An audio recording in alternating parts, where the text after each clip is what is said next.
नमस्कार प्यारे साथियों, आज के इस वीडियो में हम आपको न्यूटन के गति नियम और घर्षण इनके जितने भी प्रैक्टिस क्वेश्चन हैं आपको इसमें सारा प्रैक्टिस क्वेश्चन करवाया जाएगा। ये चैप्टर 5 है। इसमें टोटल 109 प्रश्न हैं और इसमें हम आपको सारे 109 प्रश्नों को हल करने वाले हैं। तो चलिए सबसे पहले हम पहला क्वेश्चन पे चलते हैं। पहला क्वेश्चन आपका क्या कहता है, तो यहाँ पे आप देखिएगा, एक पिंड विरामावस्था में 2 मीटर प्रति सेकंड स्क्वायर के एक समान त्वरण से चलना शुरू करता है। 2 सेकंड में पिंड द्वारा तय की गई दूरी। यहाँ पे आपको 2 पॉइंट दिया हुआ है, एक आपको त्वरण दिया हुआ है और एक समय दिया हुआ है। जबकि वस्तु विरामावस्था में है तो आपको एक फार्मूला लगाना होगा, एस बराबर U T plus half A T square. जबकि आपको विरामावस्था में दिया हुआ है यहाँ पे, तो आप इसके लिए यू 0 होगा तो आप सीधे एस बराबर यू टी ना लिख के आप हाफ ए टी स्क्वायर ए लगाएंगे तो आपको यहाँ पे 2 त्वरण हुआ और फिर 2 सेकेंड, तो इसका स्क्वायर कर देंगे, फिर हाफ को नीचे हाफ करेंगे, 2 से 2 कट गया और 2 का स्क्वायर आपका 4 मीटर यहाँ पे आंसर हो जाएगा। आपका ए में 4 मीटर आंसर हो जाएगा। चलिए 2 नंबर क्वेश्चन पे चलते हैं। 2 नंबर क्वेश्चन क्या कहता है,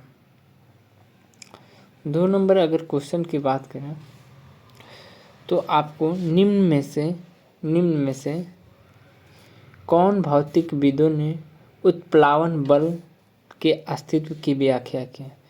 निम्न में से कौन से भौतिकविदों ने उत्प्लावन बल के अस्तित्व की व्याख्या की। तो इसका जो राइट आंसर आपका है आर्किमिडीज का सिद्धांत। इसका जो राइट आंसर है आर्किमिडीज का सिद्धांत, ऑप्शन नंबर ए। चलिए हम 3 नंबर क्वेश्चन पे चलते हैं। 3 नंबर क्वेश्चन क्या कहता है, पानी पर वस्तु का आभासी भार होता है। पानी पर वस्तु का आभासी भार 0 होता है, क्योंकि वस्तु पानी के जल के अंदर की ओर नहीं जाता, इसलिए उस पर बल नहीं कार्य करता है। इसके कारण उसका आभासी बल 0 होता है, आभासी भार 0 होता है। चलिए 4 नंबर पे चलते हैं। 4 नंबर, जब किसी पिंड को किसी द्रव में पूर्ण या आंशिक रूप से डुबाया जाता है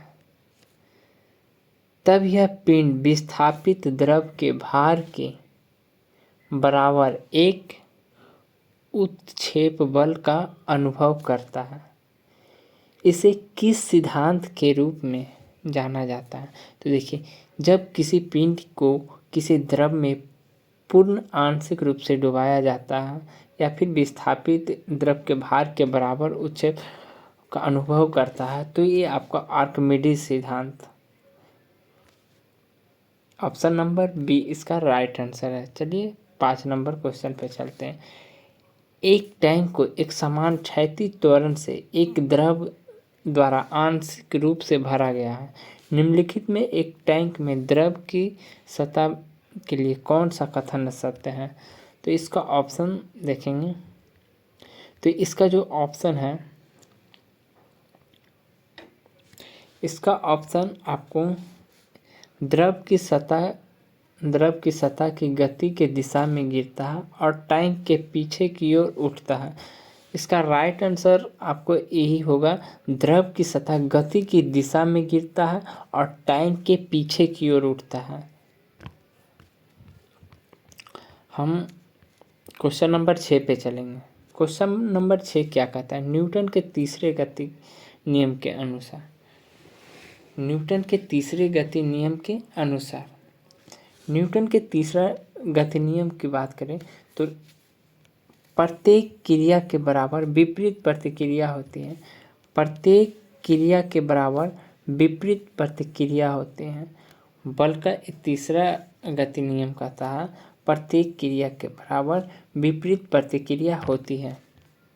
7 नंबर क्वेश्चन पे चलेंगे। 7 नंबर क्वेश्चन क्या कहता है, 7 नंबर क्वेश्चन की बात करेंगे।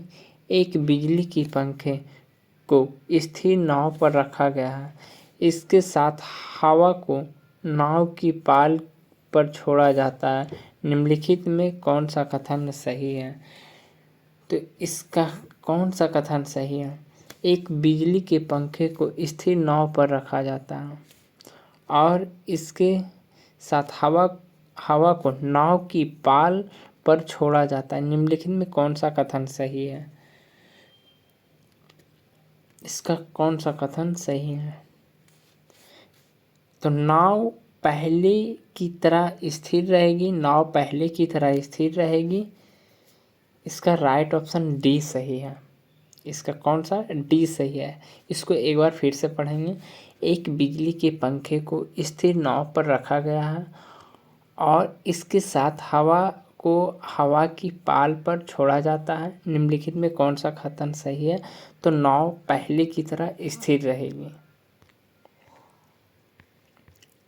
8 में क्या कहता है? यदि पृथ्वी पर आपका वजन 38 किलो है तो बुध ग्रह पर आपका वजन क्या होगा? यानी आपका अगर पृथ्वी पे है तो बुध पे कितना होगा? तो देखिए प्यारे साहब, यहाँ पे कुछ नहीं करना होगा। देखिए बुध ग्रह पर जो वजन होता है ना, वो पृथ्वी पर का वजन का 38% रहता है। तो यहाँ पे हम 38 का हम 38% निकालेंगे, यानी जैसे कि 38 का हम 38% निकालना है, यानी जो भी पृथ्वी पे भार होगा उसका 38% बुध ग्रह पे आपका वजन होगा। तो यहाँ पे 38% निकालने के लिए 38/100 करेंगे। आपका जो राइट आंसर है आपको 14.44 किलोग्राम आ जाएगा, यानी राइट ऑप्शन डी। 9 नंबर, निम्नलिखित में कौन सा कथन असत्य है? कौन सा कथन असत्य है? जी का मान पर पृथ्वी पर उसके मान का समान होता है। नहीं, यही आपका जो क्वेश्चन का गलत आंसर है, आपका यही है। 1 मीटर की दूरी पर रखे गए 2 kg वाले द्रव्यमान के केंद्रों के मध्य गुरुत्वाकर्षण इतना लगेगा, यानी ये सही है। बल 2 वस्तुओं के मध्य दूरी के वर्ग के समानुपाती होते हैं, ये भी सही है। आपका राइट ऑप्शन ये है, यानी ये असत्य है। जी का मान चंद्रमा पर पृथ्वी पर उसके मान के समान ही होता है, नहीं होता है, समान नहीं होता है।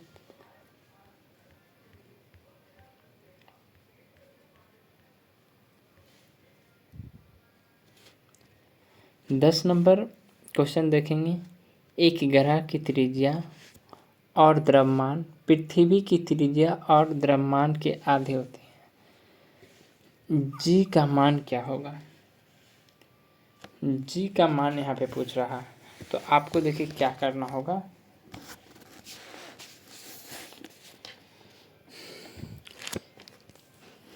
एक ग्रह की त्रिज्या और द्रव्यमान पृथ्वी की त्रिज्या और द्रव्यमान के आधे हैं, इस ग्रह का मान क्या होगा? तो इस ग्रह का मान आपका 19.6 मीटर पर सेकेंड स्क्वायर होगा। और ये जो फार्मूला लगेगा आपको जी डैश बराबर 4gm/2r² लगाना होगा, तब जाके आपको इतना आएगा। इसका हम एक शॉर्ट वीडियो बनाएंगे और शॉर्ट्स में डाल देंगे। तो चलिए आगे चलते हैं। इस क्वेश्चन का हम शॉर्ट वीडियो बना के डालेंगे, वहाँ से आप देख लीजिएगा। बल आघूर्ण के लिए कौन सा कथन सत्य है? तो यहाँ पे आपका दिया हुआ है, ये आपका एग्जाम्पल है। 11 नंबर क्वेश्चन देखते हैं। जब द्रव्यमान 8 kg है, यानी m 8 kg है। किसी वस्तु पर कोई सतत बल 2 सेकेंड कार्य करता है। यह वस्तु के वेग को 4 मीटर पर सेकेंड से 9 मीटर तक बढ़ा देता है। लगाए गए बल का परिणाम है। तो आपको इस क्वेश्चन में समझना होगा, आपको इस क्वेश्चन में आपको ए दिया हुआ है, उसके बाद टी दिया हुआ है, फिर भी आपको दिया हुआ है और यू दिया हुआ है। तो आपको कौन सा फार्मूला लगाना होगा, देखिए एफ बराबर ए वी माइनस यू बटे टी। कौन सा, देखिए आपका इसमें क्या क्या दिया हुआ है। इस फार्मूला में एम आपको दिया हुआ है 8 kg, उसके बाद आपको यू दिया हुआ है यहाँ पे 4 kg, 4 मीटर पर सेकेंड, और भी आपका जो लास्ट वेग है वो आपको 9 मीटर पर सेकेंड दिया हुआ है, और उसके बाद आपको टाइम 2 सेकेंड दिया हुआ।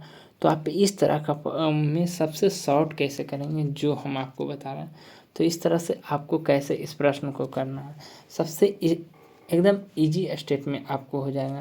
सीधे आपको यहाँ पे बल निकालने का रहा, एफ लगाएंगे और एफ लगाएंगे, सीधे 8 द्रव्यमान लिखेंगे और इसका डिफरेंस कर देंगे यानी 5, और टाइम को हम नीचे लिख देंगे, और यहाँ पे 4 दूना 5 20, आपका 20 न्यूटन आ गया।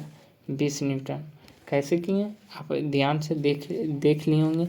आपको निकालने के लिए 8 गुना इसका डिफरेंस 5/2 आपको कर देंगे यहाँ पे, और यहाँ पे 20 न्यूटन आपका आ जाएगा। इस तरह का अगर रहेगा आपको निकालने के लिए बल का परिणाम, तो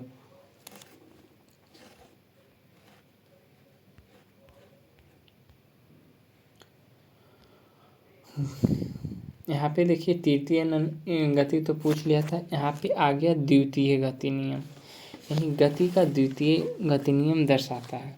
तो गति का द्वितीय गति नियम दर्शाता है आपका यहाँ पे किसी वस्तु की गति में परिवर्तन की दर शुद्ध बल की दिशा में वस्तु पर लागू शुद्ध बल का अनुपातिक गति होती है। जड़त्व वस्तु के द्रव्यमान तथा त्रिज्या पर भी निर्भर करता है।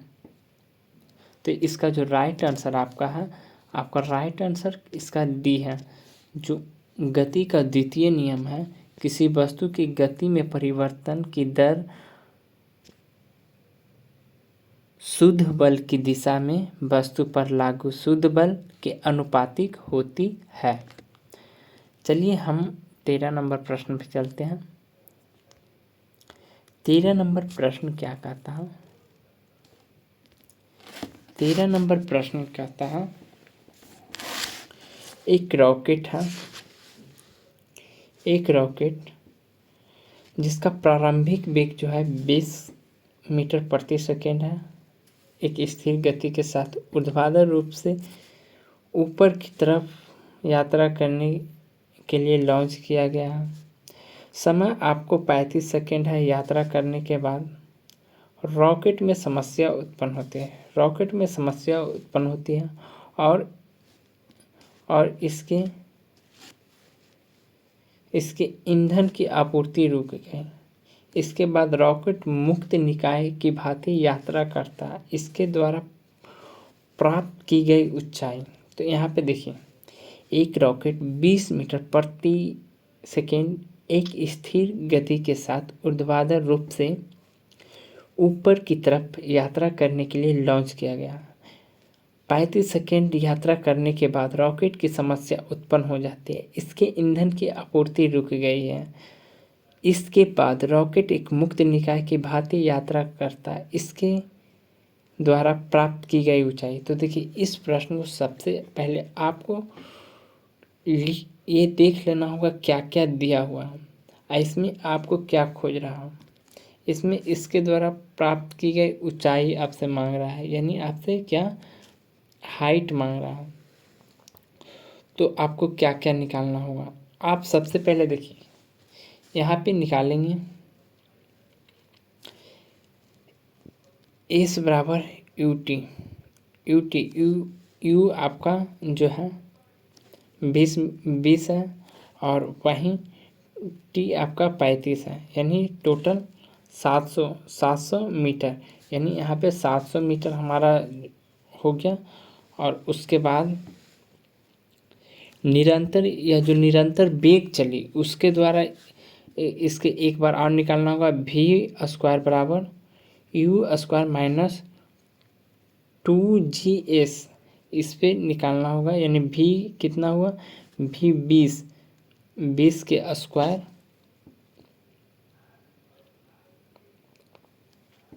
देखिए यहाँ पे फिर से एक बार फिर से देखेंगे,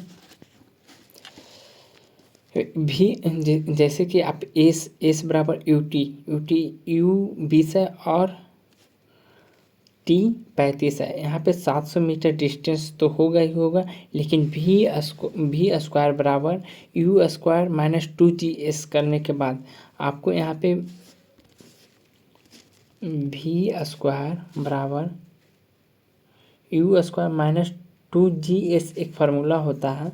तो भी यहाँ पे आपको जो भी दिया हुआ है, यानी अंतिम वेग, यहाँ पे अंतिम वेग क्या कर रहा है, यहाँ रुकने की बात कर रहा है, तो अंतिम वेग 0 होगा। और यू की बात कर रहा था, तो यू आपका 20 होगा और 20 का स्क्वायर माइनस 2GH, तो यहाँ पे 2 और जी का मान 10 और एस का मान एस का एस ही रख देंगे, एस रखेंगे। यहाँ पे ये 400 हो जाएगा, 400 इधर 20 और 20 से 20 कटेगा, यानी 20, एस बराबर 20 आ जाएगा, यानी 20, यानी टोटल जो हाइट होगा ये 20 और वो 700 जोड़ देना होगा, दोनों जोड़ेंगे तो यहाँ पे 720 आ जाएगा, यानी कुल जो इसके द्वारा प्राप्त की गई दूरी है जो 720 मीटर है। एक बंदूक से एक गोली 196 मीटर पर सेकेंड वेग से ऊपर की ओर दागी जाती है, यानी ऊपर की ओर दागी जाती है, और टाइम जो है 20 सेकेंड लेती है। तो दूरी ज्ञात करने के लिए कह रहा है, क्या दूरी, तो इसमें आपको एस बराबर लगाना होगा। अगर ऊपर जाता है तो माइनस लगता है, ऊपर जाता है तो माइनस लगता है, यानी कौन सा ऊपर जाएगा, तो फार्मूला देख लीजिए आप, एस बराबर U T minus half G T square. इस फार्मूला को हमको यूज करना है, तो इस फार्मूला में हमको यूज करना है। तो आपका जो है यहाँ पे आप देखिए, यहाँ पे आपकी तय की गई दूरी खोज रहा है, यानी आपसे क्या खोज रहा है, एस। तो एस बराबर यू का मान आप देखिए, प्रारंभिक वेग यहाँ पे 196 है और टी यानी 20 सेकेंड है, माइनस हाफ जी का मान 9.8 लेंगे और फिर टी स्क्वायर होता है, यानी 20 का स्क्वायर लेंगे, ठीक है। और इसको आप जोड़ घटा लेंगे तो आपको 1960 आ जाएगा, यानी 1960 आपका राइट आंसर बी आ जाएगा।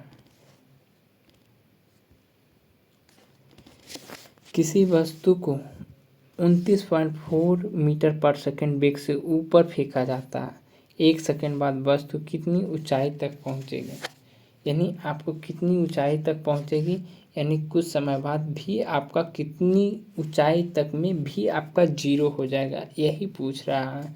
तो आप उसी फार्मूला पे बैठाएंगे तो आपका आ जाएगा। उसी फार्मूला पे आप जस्ट जैसे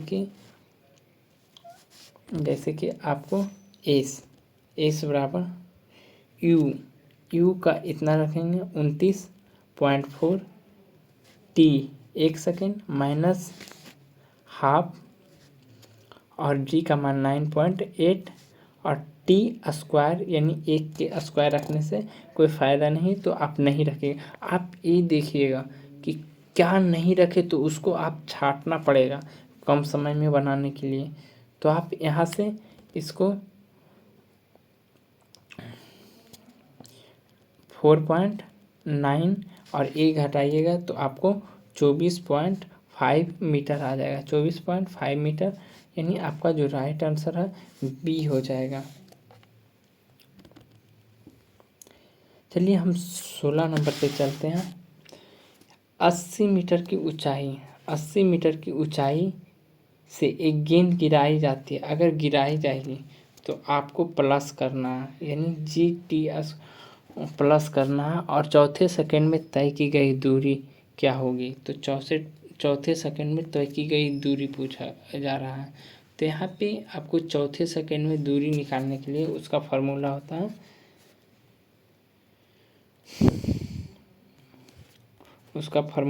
चौथे सेकंड में दूरी U plus half G2T minus 1।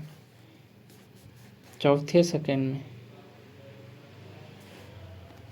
Second में आपको निकालने के लिए क्या फार्मूला हमने बताया, आप इस फार्मूला के U प्लस हाफ G और उसके बाद 2T माइनस 1, आप इस फार्मूला को यूज करेंगे तो आपको आसानी से निकल गए। जैसे यहाँ पे U बराबर यहाँ पे क्या होगा, यानी प्रारंभिक वेग।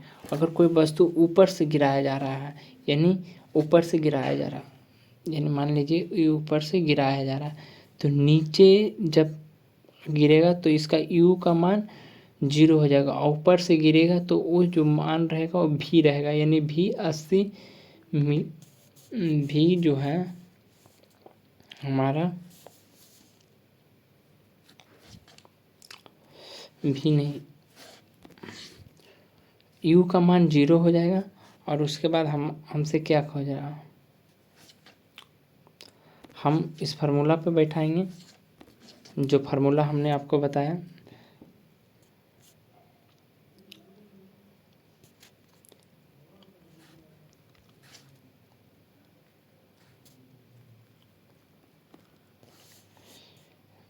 U बराबर 0, हाफ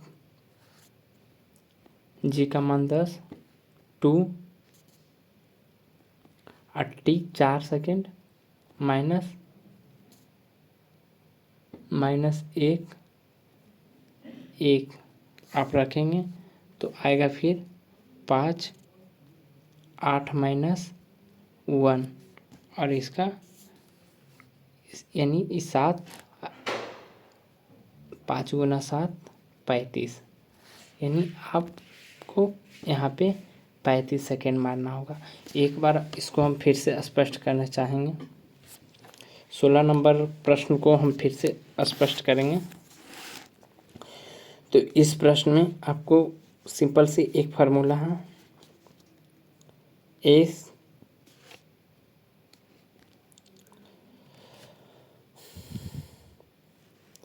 प्यारे साथियों, तो 16 नंबर क्वेश्चन आपको सबसे पहले क्या करना होगा, यहाँ पे आपको चौथे सेकेंड में कर रहा है। तो चौथे सेकेंड में आपको निकालने के लिए आपको एक फार्मूला पड़ेगा, यानी चौथे सेकेंड में निकालने के लिए U plus half G2T minus 1। इस फार्मूला से आप इस प्रश्न को हल कर सकते हैं बहुत ही आसानी तरीक़ा से। आप U का मान 0 बैठाना पड़ेगा, क्योंकि जब वस्तु नीचे गिरेगा तो वस्तु का मान 0 हो जाएगा, यानी उस 0 हो जाएगा।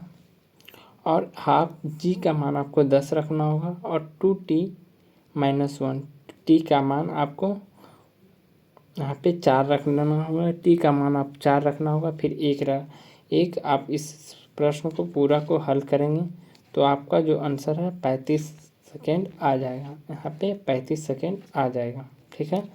तो चलिए हम अगला नंबर प्रश्न में चलते हैं। कारों को ब्रेकिंग पैड में के खाली स्थान के गुना का उपयोग किया जाता है।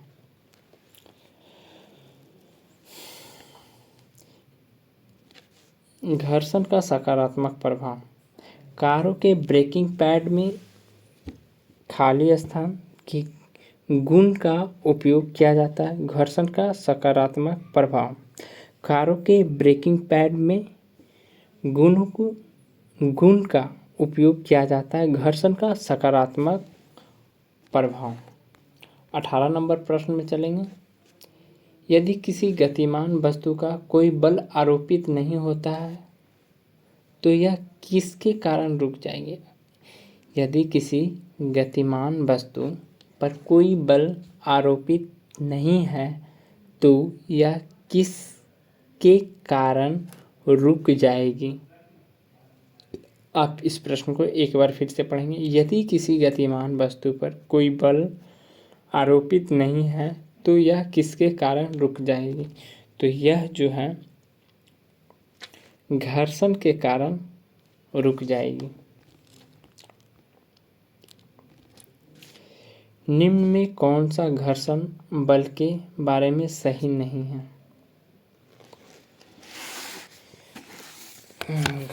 घर्षण वह बल है जो संपर्क में दो सतहों के सापेक्ष गति का विरोध करता है।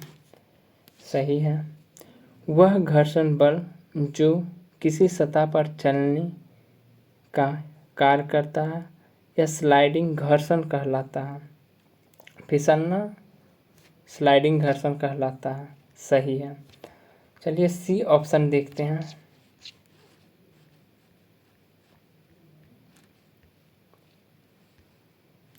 मशीनों के घर्षण ऊर्जा का अपक्षय या टूट फूट का कारण है। ये भी सही है। मशीनों का टूट फूट का कारण ये भी सही है।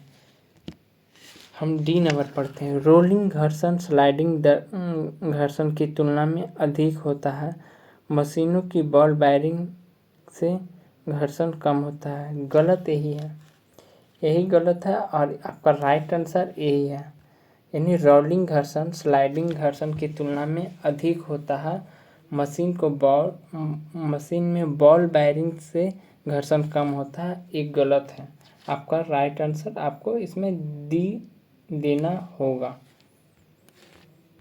20 नंबर एक साइकिल स्थिर त्वरण से चलायमान है। पीछे के पहिए पर घर्षण बल है। एक साइकिल स्थिर त्वरण से चलायमान है। पीछे के पहिए पर घर्षण बल है। पीछे के पहिए पे घर्षण बल है अग्र दिशा में। एक साइकिल स्थिर त्वरण से चलायमान है। पीछे के पहिए पर घर्षण बल अग्र दिशा में है।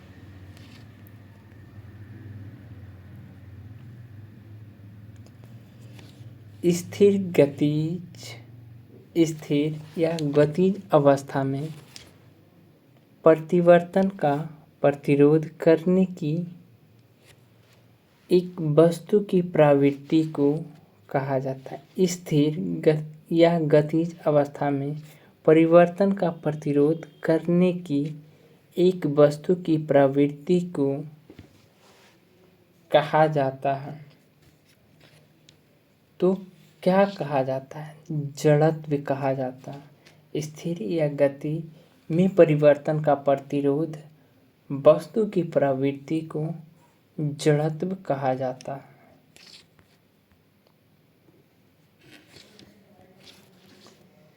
जब एक कार घुमावदार सड़क पर मुड़ती है तो उसमें बैठे यात्री स्वयं केंद्र के विपरीत दिशा में एक बल महसूस करता है। यह बल जड़त्व का बल होता है। जड़त्व का बल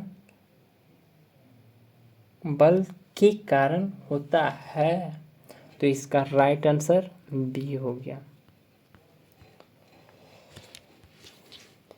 निम्नलिखित में कौन सा कथन गलत है? तो इसमें 4 कथन हैं, चारों कथन को आपको ध्यान से पढ़ना होगा।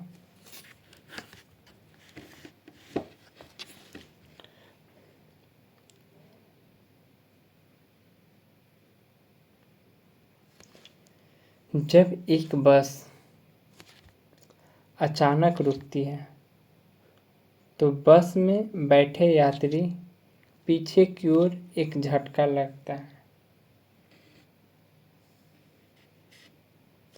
दूसरा पढ़ेंगे, एक व्यक्ति चलती बस से कूदता है तो वह आगे की ओर गिर जाता है। ये सही है, आपका एक तो सही है। जब एक घूर्णन करता हुआ एक पंखा बंद हो जाता है तो कुछ समय तक घूमते रहता है। ये भी सही है। जब एक बस अचानक रुकती है तो बस में बैठे यात्री आगे की ओर एक झटका लगता है। ये भी सही है। यानी आपका जो गलत है, आपका गलत है, जो ये नंबर गलत है और इसका जो ऑप्शन के अनुसार सही है, आपका ए नंबर ऑप्शन सही है। वेग में परिवर्तन की दर को क्या कहा जाता है? वेग में परिवर्तन के दर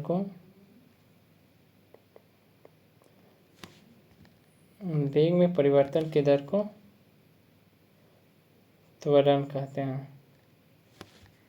वेग में परिवर्तन के दर को त्वरण कहते हैं। तो इसका 24 का आंसर सी होगा।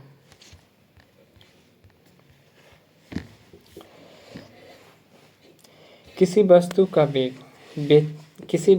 वेग व्यतीत हुए समय के समानुपाती होता है। व्यतीत हुए समय के समानुपाती होता है तो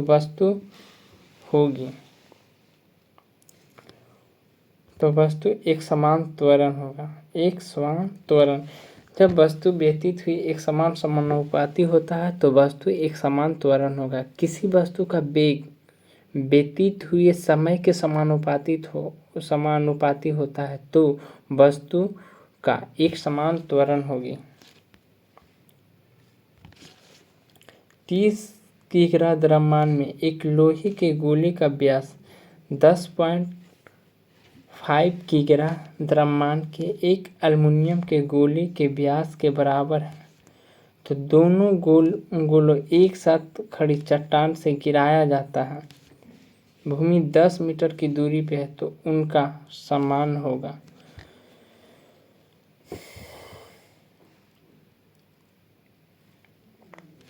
उनका देखिए, जब गिरा उनका समान त्वरण होगा।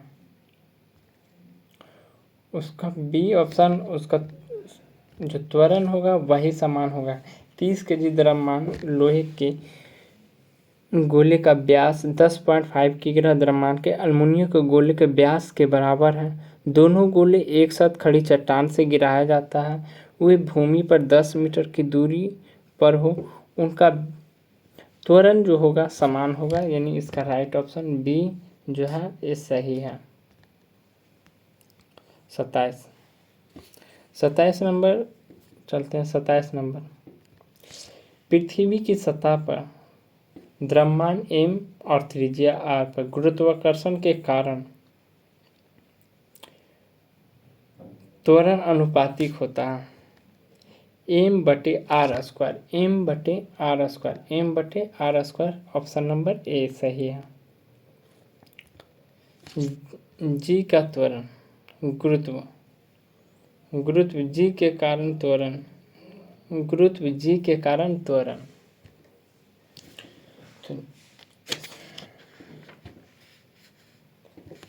इसका जो राइट आंसर है Gm/r²। गुरुत्व जी के कारण त्वरण Gm/r²।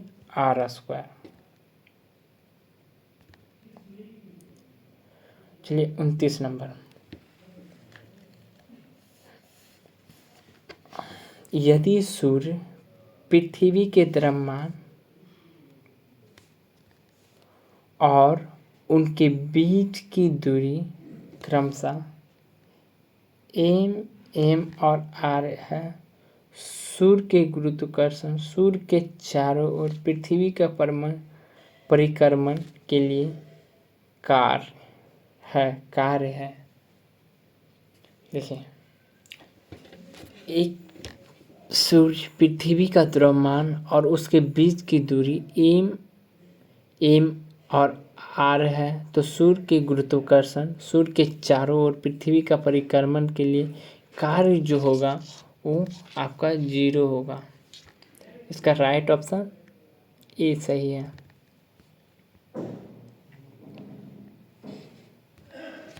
निम्नलिखित में असत्य क्या है?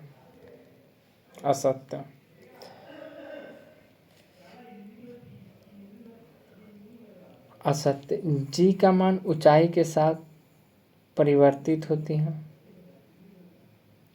जी का मान गिरती हुई वस्तु के द्रव्यमान पर निर्भर करता है, नहीं, यानी ये सही है। आपका जो दूसरा नंबर है वो सही नहीं है। जी का मान पृथ्वी के द्रव्यमान पर निर्भर करता है, ये सही है। पृथ्वी की गहराई में जाने पर जी के मान में परिवर्तन होता है, सही है। यानी 30 का जो राइट आंसर हम देंगे बी राइट ऑप्शन देंगे, कथन असत्य है।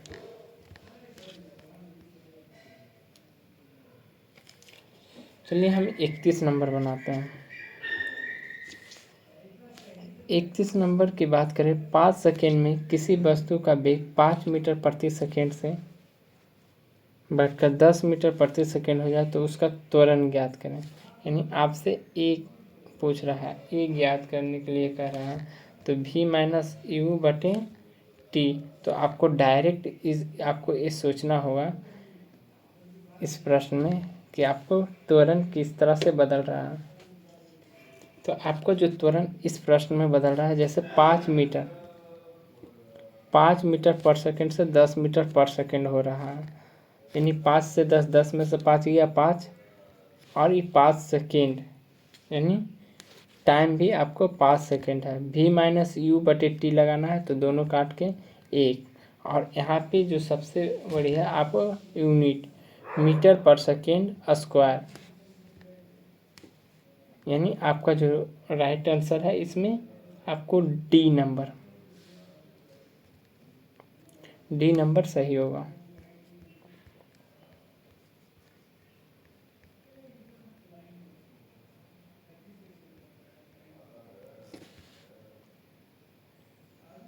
इसका PDF टेलीग्राम पे दिया हुआ है और नीचे डिस्क्रिप्शन में जाके आप डाउनलोड कर सकते हैं।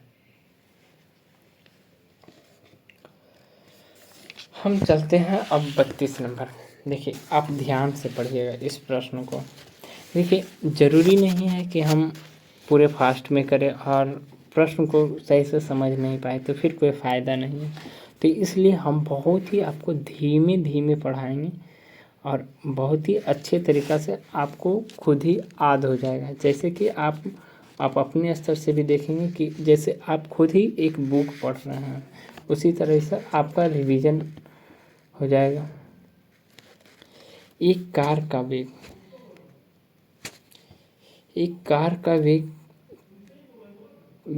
5 सेकेंड में 18 किलोमीटर प्रति आवर से 36 किलोमीटर प्रति आवर एक समान रूप से बढ़ता है। यानी जो त्वरण है इतना से इतना बढ़ा, त्वरण की गणना कर रहा है 5 सेकेंड में।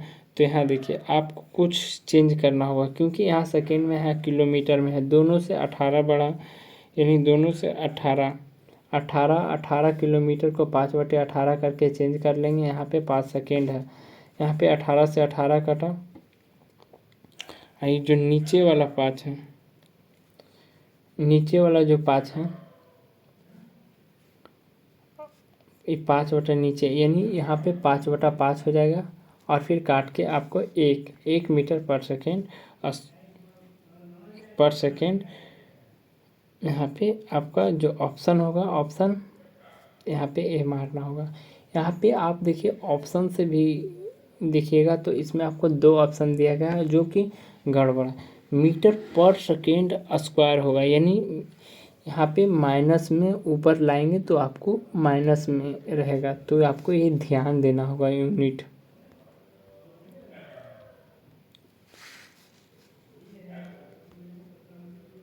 33 नंबर, एक कार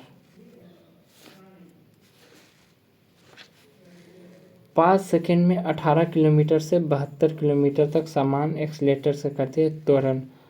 तो आप इसका नहीं बना लेंगे क्या? जब यहाँ से 18 घटाएंगे, 72 में से 18 घटाने पे 72 में से 18 घटाएंगे और 5 से भागा देंगे, इसका आंसर आ जाएगा आपको 3 मीटर पर सेकेंड स्क्वायर। 34 नंबर क्या कहता हूँ? 34 नंबर की अगर बात करें तो 34 नंबर किसी पिंड का जड़त्व, किसी पिंड का जड़त्व उसकी गति या विरामावस्था में परिवर्तन का प्रतिरोध करता है। इसका जो राइट ऑप्शन सी होगा, उसकी गति विराम की अवस्था में परिवर्तन को प्रतिरोध करता है। 35 नंबर, लंबी कूद के दौरान एक एथलीट कूदने से पहले दौड़ता है। क्यों दौड़ता है? तो उसका संवेग बढ़ता है, इस कारण दौड़ता है। एक गतिशील बच अचानक अगर ब्रेक लगा देता है तो वह झुकता है, किस नियम का पालन करता है? न्यूटन के प्रथम नियम का गति का पालन करता है। अगर अचानक ब्रेक लगा दिया जाए तो आदमी आगे की ओर जब झुकता है तो न्यूटन का प्रथम गति नियम का पालन करता है।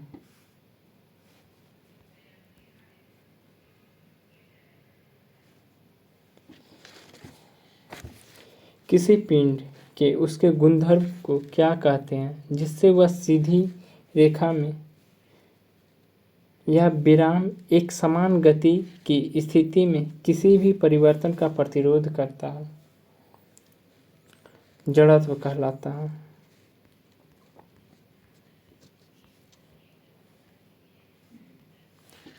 किसी वस्तु की गति में लाने के लिए धक्का देना या खींचना बल कहलाता है। निम्नलिखित में कौन एक वस्तु पर लागू असंतुलित बल की प्रभाव नहीं है? सी, वस्तु की गति में परिवर्तन का कारण नहीं बनता है। वस्तु की गति में परिवर्तन का कारण नहीं बनता है। निम्नलिखित में एक वस्तु पर लागू असंतुलित बल का प्रभाव नहीं है। वस्तु की गति में परिवर्तन का कारण नहीं बनता है। फुटबॉल के खेल में कोई गोल रक्षक गोल तीव्रता की गति से आती है, बॉल को पकड़ने के पश्चात अपने हाथों को पीछे की ओर खींचता है। ऐसा क्यों करके गोल रक्षक? तो देखिए, पीछे की ओर खींचने का कारण क्या है? जैसे कैच भी लगता है क्रिकेट खेलते तो उस वक्त पीछे की ओर जो खींचने का कारण होता है, बॉल द्वारा हाथों पर लगाए गए बल को कम कर पाता है, जिससे उससे चोट कम लगता है। इसलिए खिलाड़ी जो भी है कैच लेता है तो अपने हाथ को पीछे की ओर खींचकर अपने संवेग को कम करता है ताकि चोट कम लगे।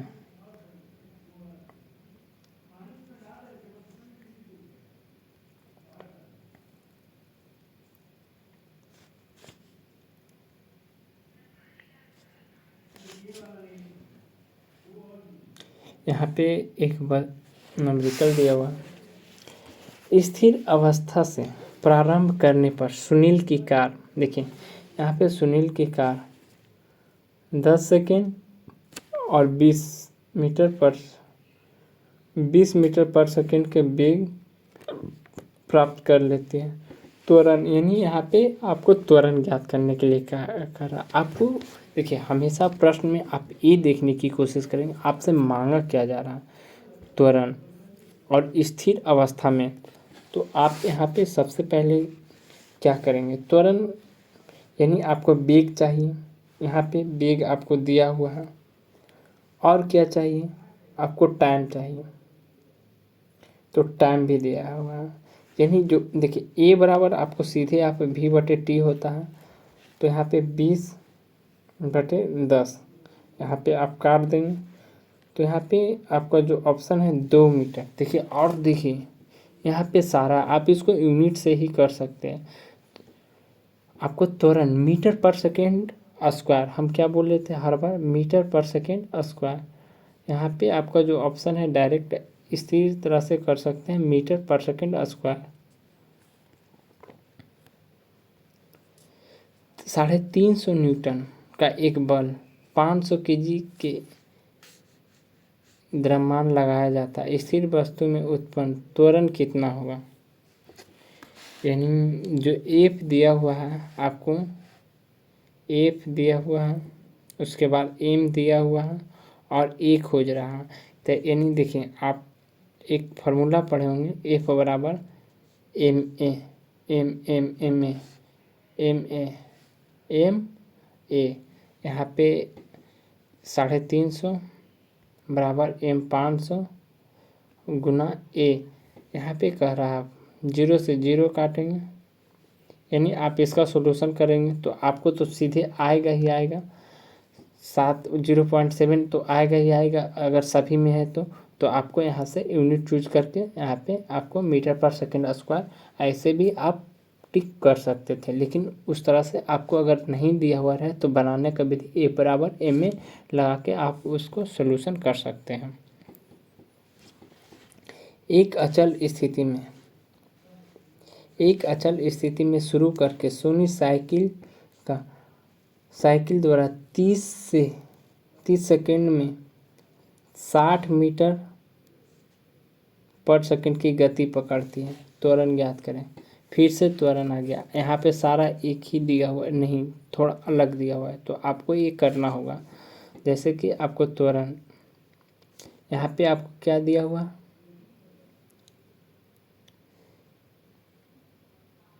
यहाँ पे आप त्वरण बराबर ए बराबर भी बटे टी लगाइए। यानी आप भी वेग कितना 60 और 30 यानी 2 मीटर पर सेकेंड स्क्वायर।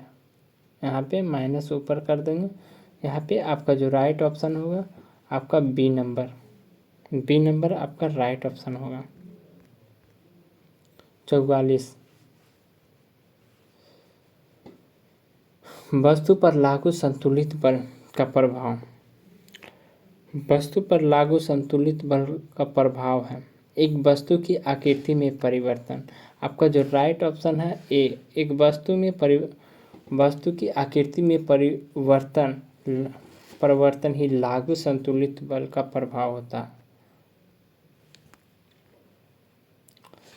45 यदि एक एम द्रव्यमान वाली वस्तु को जमीन से h ऊंचाई तक उठाया जाता है तो इस क्रिया के लिए बल की आवश्यकता होती है।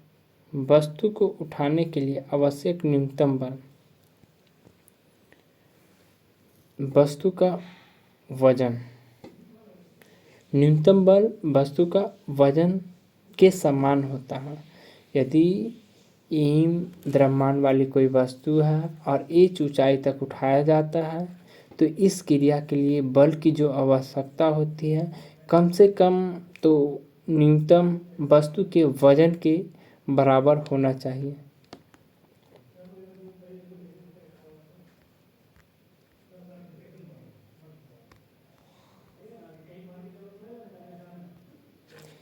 सौ केजी के द्रव्यमान वाली एक वस्तु 6 सेकेंड में 5 मीटर पर सेकेंड से 17 मीटर पर सेकेंड के रूप में एक समान रूप में त्वरित होती है। वस्तु पर लगाए गए बल का परिमाण बताएं। यहाँ पे हमसे एफ पूछा जा रहा है, तो हमको क्या चाहिए, हमको एम चाहिए और ए चाहिए। जबकि हमको एम दिया हुआ है 100,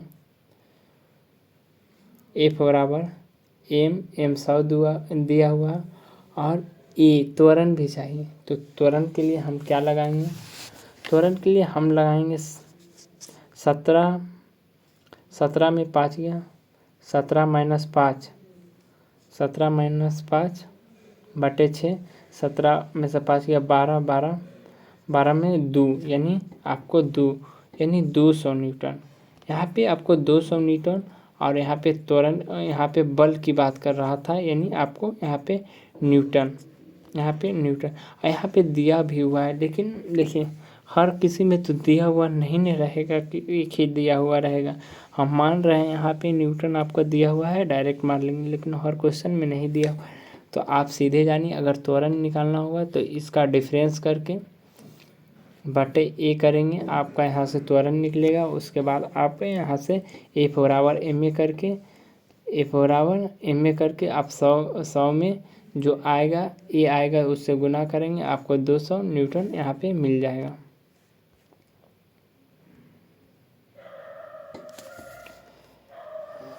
यहाँ पे एक कार 72 घंटा की गति से चल रही है। एक कार जो है 72 किलोमीटर प्रति घंटा से चल रही है। ब्रेक लगाने के बाद रुकने से 4 सेकेंड लगता है। यदि कार का द्रव्यमान 1000 है तो ब्रेक पर लगाया गया परिणाम यानी बल का परिणाम क्या होगा। यहाँ पे देखिए आपको यहाँ पे एफ निकालना, यहाँ पे दे दिया गया, अब यहाँ पे अलग अलग दिया गया, अब तो आपको निकालना पड़ेगा। तो आप फिर से आपको क्या क्या निकालना पड़ेगा, इसमें आपको एम निकालना पड़ेगा और ए निकालना पड़ेगा। आपको इस प्रश्न में दिया हुआ क्या क्या है, तो आपको इस प्रश्न में आपको द्रव्यमान दिया हुआ है, 1000, तो इसको आप 10⁻³ kg लिख लें। और उसके बाद आपको 72 किलोमीटर गति इसे आपको दिया हुआ है, और उसके बाद 4 सेकेंड समय दिया हुआ है। तो आप यू निकालेंगे, 72 गुना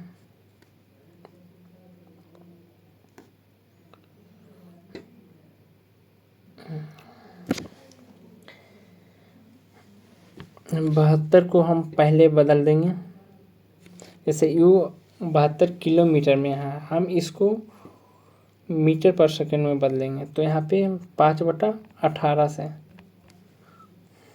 तो 18 36, 18×6 = 72, 5×6 = 20 मीटर पर सेकेंड स्क्वायर आ गया यहाँ पे। और यहाँ पे एफ बराबर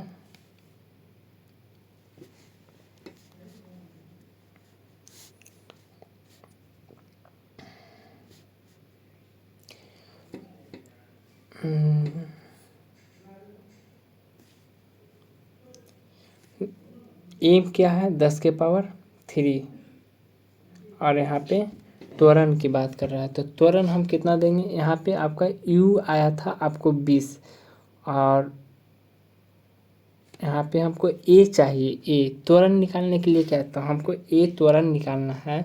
तो त्वरण के लिए भी आपका 0 है, और माइनस यू 20 निकाले थे। और टाइम कितना, तो टाइम हमारा 4 सेकेंड लग रहा था, यानी 5, यानी यहाँ पे -5 आ रहा, यानी -5, यानी 5 गुना 10⁻³ न्यूटन होगा। यानी मेरा जो आंसर है यहाँ पे ऋणात्मक में आ रहा है। तो यहाँ पे देखिए ऋणात्मक में नहीं दिया हुआ है, यानी मंदन करता है, लेकिन यहाँ पे जो आंसर आपका होगा 5 वाला ही होगा, 5 × 10⁻³ न्यूटन। यहाँ पे सारा जो निकाले वो सारा सही है। आपको यहाँ पे मंदन ऋणात्मक के लिए लगता है, तो आप इसके लिए यहाँ पे डी ऑप्शन राइट है।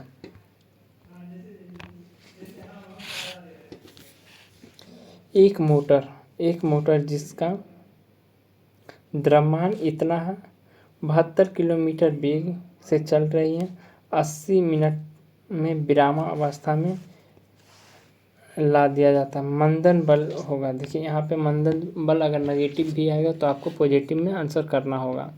तो यहाँ पे आपको एफ बराबर एम 1200 है और ए हमको चाहिए, ए यहाँ पे मिनट,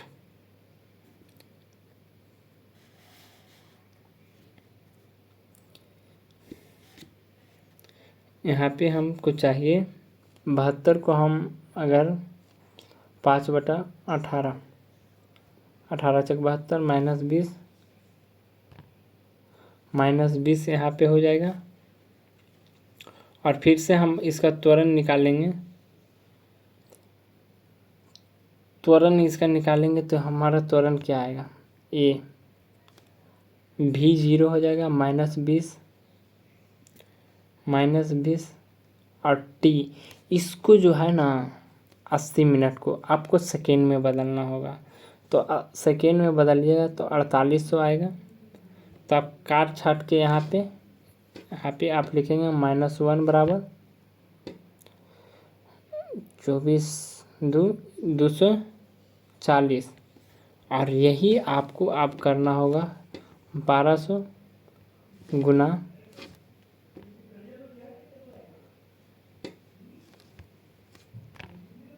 1/240, यानी यहाँ पे काटेंगे तो 5 न्यूटन आ जाएगा, यानी यहाँ पे 5 न्यूटन आ जाएगा। आपका जो राइट आंसर है डी आ जाएगा। तो यहाँ पे आपको ध्यान देना होगा, क्या ध्यान देना होगा फिर से आप समझिएगा।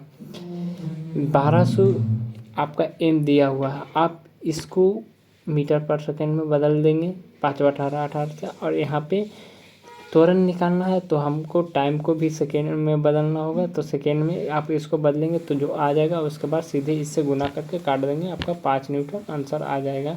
तो आपका फिर 5 न्यूटन आंसर आप लगा देंगे। यहाँ पे 25 किग्रा द्रव्यमान वाली वस्तु 75 न्यूटन का बल लगाया जाता है, उत्पन्न त्वरण क्या होगा। यहाँ पे अब हमारे से त्वरण पूछ दिया गया, तो कुछ नहीं, आप त्वरण निकालने के लिए जैसे कि आपसे फार्मूला याद रखेंगे, उससे जो भी मांगेगा आप इस पे ध्यान देंगे। यहाँ पे हमको त्वरण यानी एफ बराबर एम मांगता है, तो एफ दिया हुआ है यानी कितना दिया हुआ है 75 और यहाँ पे 25 kg एम 25 kg, यानी यहाँ पे 3 आ गया। और ए त्वरण यानी मीटर पर सेकेंड स्क्वायर, यानी यहाँ पे आपका जो राइट आंसर हो जाएगा बी आपका राइट ऑप्शन हो जाएगा।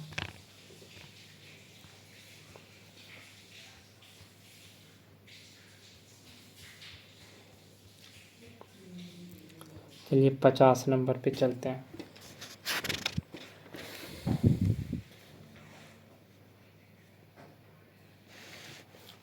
तो 50 नंबर,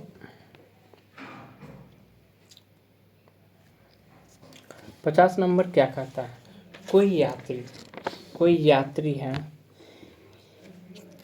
किसी गतिमान रेलगाड़ी में एक सिक्का अगर उछाल देता है तो उसके पीछे गिरता है।